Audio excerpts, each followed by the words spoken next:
Hey, salut la team lactée et bienvenue dans cette nouvelle actu à l'été. Alors avant d'aller plus loin, je vous conseille de vous abonner à la chaîne, je vous conseille d'enclencher la petite cloche parce que ça fait plaisir, parce que ça soutient mon travail, parce que ça montre à YouTube que cette chaîne est intéressante et parce que comme ça on est de plus en plus nombreux à partager de vraies et bonnes informations autour de l'allaitement. Si vous n'avez pas le temps de poser vos petites miches, vos jolies petites fesses sur un quelconque reposoir pour mirer votre écran, eh bien, mettez tout simplement des petits écouteurs afin de pouvoir écouter tout ce que je vais vous raconter. Ne vous inquiétez pas, vous ne louperez rien puisque je vous lis tout ce qui se passe à l'écran. J'ai Ève qui s'est mise en route, Ève la chaudière, qui s'est mise en route, et elle fait trop de bruit. J'espère qu'elle vous dérangera pas trop, parce que je pense pas que je puisse... Elle m'embête, mais je pense pas que moi je puisse l'embêter.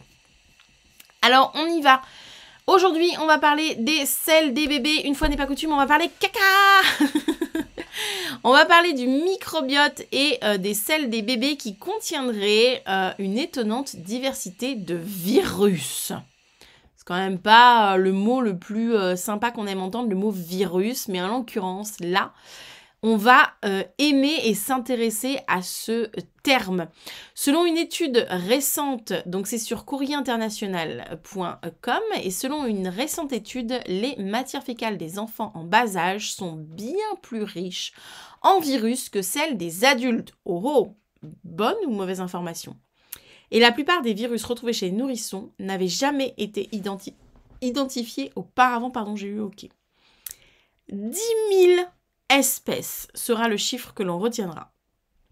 Après 5 années passées à analyser du popo de 647 bébés danois, il y a des gens vraiment, ils ont des kiffs dans la vie. Il faut que je parle à ces gens. Pardon, excusez-moi, le hockey. En plus, j'ai le hockey, alors là, ça va pas le faire. Donc, après 5 années passées à étudier du popo de 647 bébés danois âgés de 1 an, une équipe internationale assure... Pardon, je vais être prise d'un fou rire, ça va être terrible. Annonce dans la revue Nature Microbiology, comptez pas sur mon accent anglais là aujourd'hui, avoir trouvé pas moins de 10 000 espèces de virus dont la plupart n'ont pas encore été décrites. Vraiment, j'ai une envie de rire, vous ne savez pas.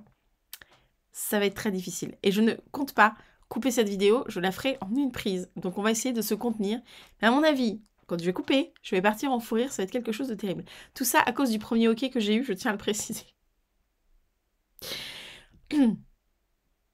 Donc l'article dit: heureusement, rien à craindre, ils appartiennent tous à une catégorie bien particulière de virus bactériophages. Ben voilà, on était rassurés, je veux dire, au cas où on a eu peur, tout va bien. Ils appartiennent juste à une catégorie de virus qui se bouffent, bactériophages, donc ils se mangent, voilà, qui mangent les bactéries, ok ?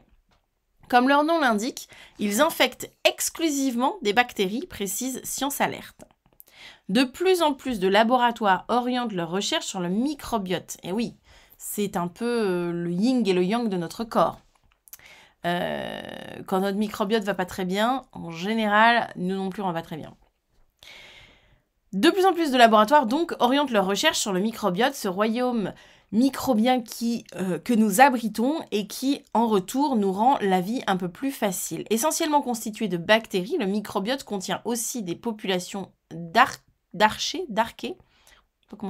de champignons et de virus.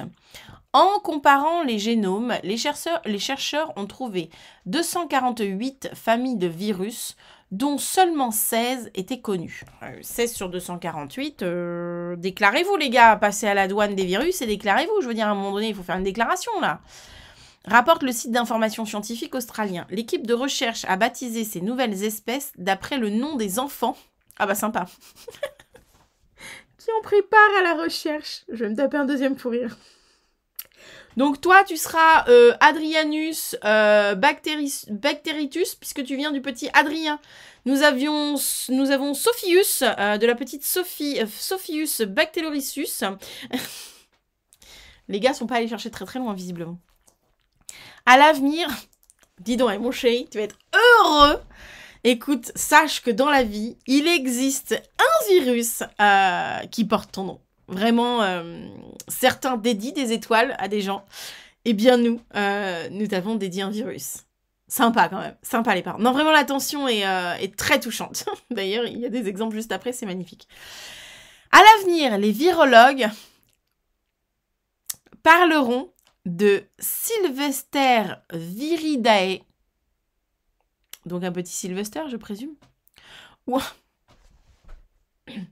ou encore de Tristan Viriadé.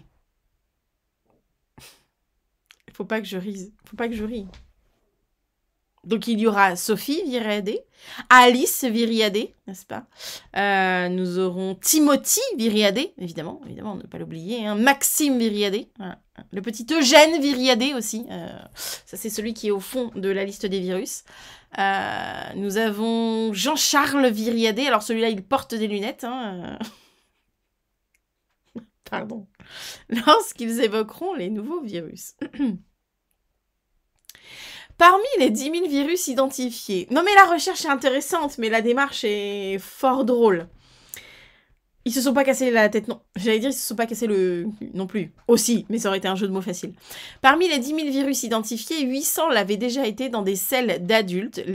Sauf que maintenant, ils porteront des prénoms d'enfants. Les chercheurs en déduisent qu'à la naissance, on est colonisé par des bactéries qui ne restent pas en nous tout au long de notre existence. Un peu comme les enfants quand ils grandissent, quoi. Ils finissent par être indépendants et à partir. Ok.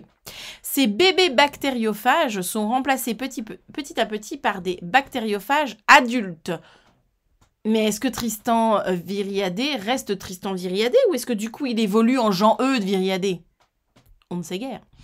Selon les chercheurs, cette différence dans la diversité des virus entre adultes et enfants s'explique en partie par nos habitudes alimentaires, très mauvaises au demeurant. Nous sommes vraiment dans une société où nous mangeons extrêmement mal, on est d'accord. Par exemple, les bifidobacterium, probablement un enfant qui s'appelait bifidus, je ne vois que ça, dans le microbiote des enfants, qui abrite aussi des virus bactériophages spécifiques au bifidobacterium. Alors, du coup, on avait le bifidobacterium, ok. Non, mais bon.